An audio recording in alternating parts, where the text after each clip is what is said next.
page 604, concludes the fourth book, or third book. What book is this? Third book of the series, and look what just came in today, just in the nick of time. That's 3 down. And on to the fourth book of the Dark Tower series. Super excited, man. Highly, highly, highly recommend this series. I am the slowest reader in the world because I get distracted. Like, I can read fine, but I'll be distracted. My mind will start wandering while I read. And then I'll put a book down, and I'm the type to never pick it back up. Even if it's good, I'll be like, oh, I'm gonna read that book later on tonight.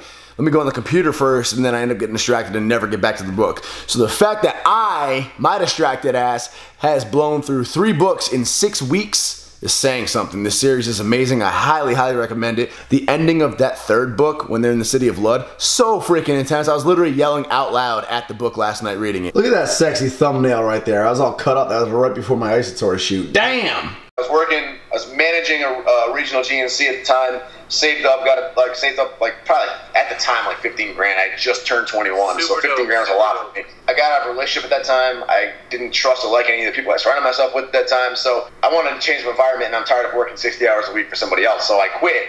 And at the time, dude, at the time I quit my job, I had like 30,000 subs. I was making like $600 to $1,100 a month. On a good month, which is like just enough for rent, but I had savings. Guys, the official podcast interview with me and the god Joey Flex is now up on YouTube. I put the link in the info box below, so click on it to watch the entire thing. It's about an hour long, so maybe listen to it while you fold laundry, while you cook food, while you drive, while you do cardio. Listen and enjoy, my friends. It's no good here. I'll get the next round, sir. Aren't you a child? Only in the ways that matter. Morty.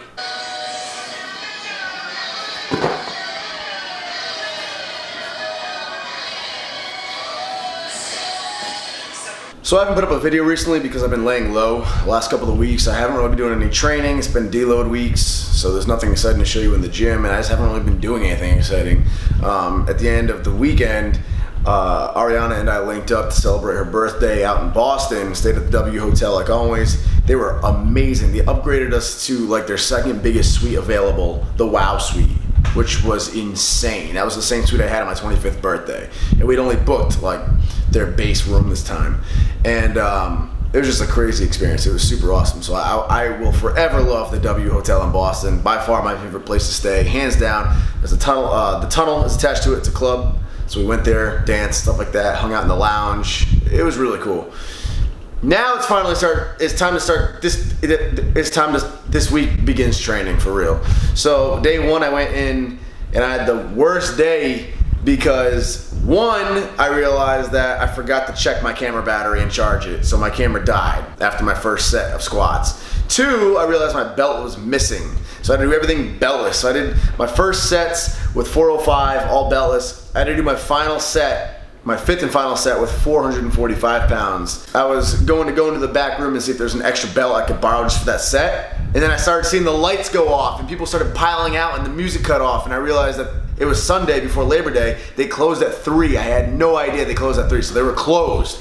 So I said, screw it, I had no time to get the belt, and I went ahead and just did 445 for a set of 5 beltless, which is like a beltless PR volume-wise. And it felt really good, especially since it was rushed. I was like huffing and puffing still. I had no time to rest. Filmed all of this on my Instagram story. I like doing my little day in the life on the Instagram story once in a while. Then moved to ENAC, did my benching. Not too much to show you there.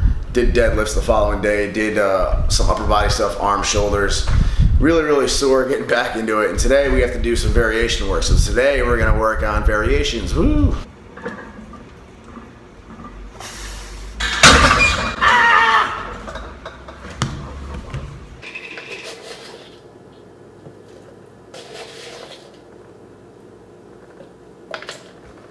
Super hot and sticky humid days like today, I have to use baby powder to get my sleeves on because my legs get so sticky and sweaty before I even start moving, and then it becomes like impossible to pull the knee sleeves on. It thunderstormed this morning, so the humidity is real.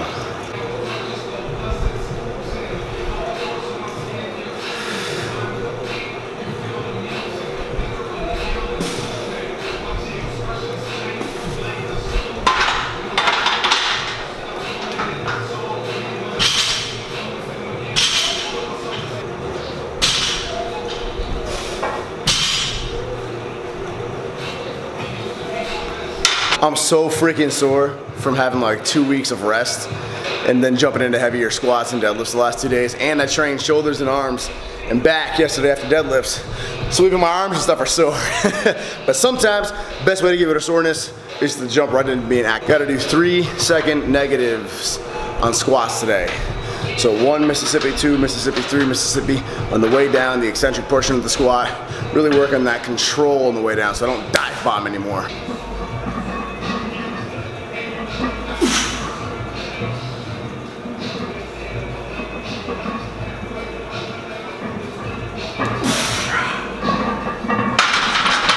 Working up to a heavy single, backing off 22% of that heavy single. 22% is such a random number. I was almost like, Brett, did you make a typo? Did you mean 25%? We're gonna follow it. 1 Mississippi, 2 Mississippi, 3 Mississippi.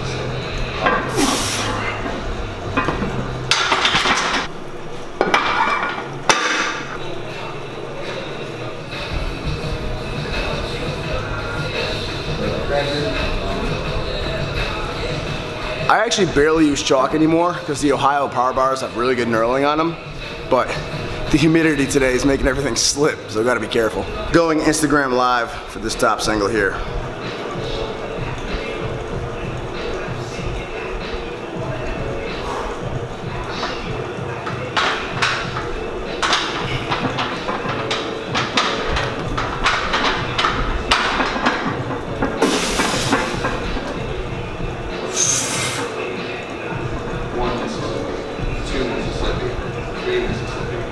Let's go. Yeah. So 455 for 3-second negative. That's the heaviest I've ever gone for 3-second negatives. Felt really good. I think after doing these for like a couple of weeks and acclimating to them, I'll be able to move 5 plates with a 3-second negative fairly easily. So feels good.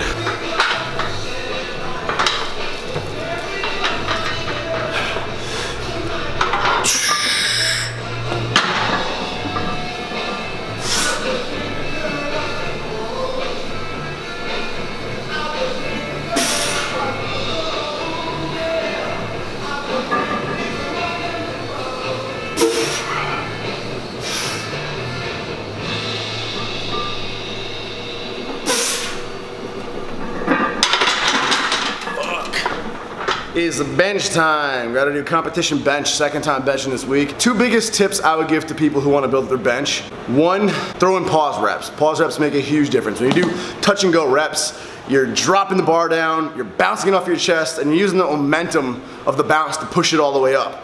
And that's gonna stop you from ever building control on the way down. It's gonna stop you from ever gaining control at the bottom. And it's not gonna let you build that explosive power you need to break inertia off of your chest.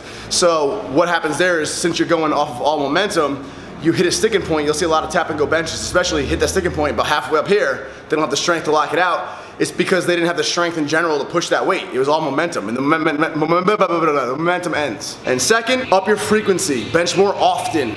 Sean Noriega benched every day for a while, and that's an extreme example. He's a phenomenal lifter. I bench about 3 times a week now. I was benching four times a week, so just up the frequency. But be smart. Don't make every single day a heavy max out day.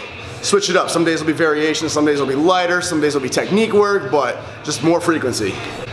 Yep. We're about to go live again. Got this nifty little tripod for the phone. Yep. All right. Last set, last set, last set. Let's go.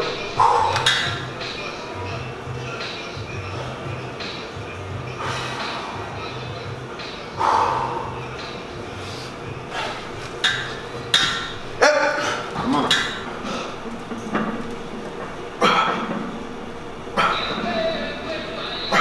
Come on. 2 more, let's go. Last one. Get it. Woo!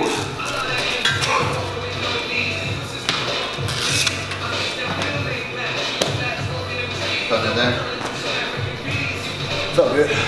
Got to do 2 quick, very light back offsets. Doing 245. What's funny is I just had a really nostalgic flashback to when I was in high school, and I remember visualizing and wanting to hit 245 so bad. It was such a huge goal. I didn't even hit 225 at the time. I was still like in the 100s. And I remember like at the time I wanted to break into the 2 plate club like everybody does. And I think I had seen somebody who was way older than me on the football team bench 245. And the kid was about my size. He was a smaller built kid, but he was older than me. He benched 245. And I was like, wow. I was like, imagine being so officially into the 2-plate club that you can do 2 plates in a 10. So I always thought 245 was just such a dope number at the time. 1, 2, 3, 4, 5, 6.